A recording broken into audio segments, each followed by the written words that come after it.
Hello বন্ধুরা, এই ভিডিওটি করতে হয়তো কেউই বাকি ছিল না, শুধু মনে হয় আমিই বাকি ছিলাম। তো আমি ভাবলাম সবাই করছে যখন, তখন আর আমি কেন বাদ থাকবো। তো আমিও ট্রাই করলাম। তো তোমরা দেখতেই পাচ্ছ আমি একটা ফ্রাই প্যান নিয়ে নিয়েছি। তো এটার আসল কারণ হচ্ছে আজকে আমি রোদে ডিম ভাজবো। তো আজকে আমাদের এখানে আছে 42 তাপমাত্রা, তো তোমরা দেখতেই পাচ্ছ। তো আমি এখানে এই যে ফ্রাই প্যানটা দেখছো, এটা আমাদের ছাদ। তো এখানে ছাদে রেখে দিলাম। তো রেখে দেওয়ার পরে এবার আমি ঘন্টাখানেক ঘরের কাজ সেরে আসলাম। তো ঘন্টাখানেক কাজ সেরে আসার পরে আমি আবার রিটার্ন ছাদে আসলাম। এসে তো দেখলাম আমি ফ্রাই প্যানটায় হাত দিয়ে বেশ ভালোই গরম হচ্ছে, মানে এতটাই গরম হয়েছে তোমরা নিজেরাই দেখতে পাচ্ছ। আমি হাত দিচ্ছি, তোমার হাতে প্রচুর প্রচুর ছ্যাঁকা লাগছে। তো আমি ভাবলাম যে হ্যাঁ, এবার তাহলে ডিম দেওয়া যেতে পারে। তো আমি এবার কি করলাম, আমি একটা এই সাদা তেল নিয়ে নিয়েছিলাম, সয়াবিন অয়েল। তো এই যে কিছুটা দিয়ে দিলাম।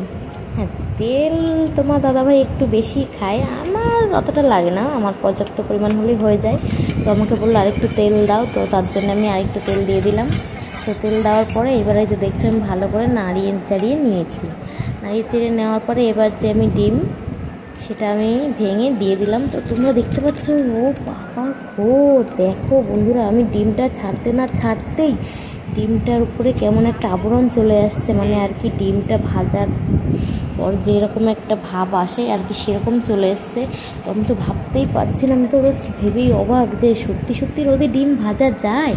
তো যাই হোক, এই গরমে আমাদের একটা সুবিধা হলো, আমাদের কিছুটা গ্যাস বাঁচবে।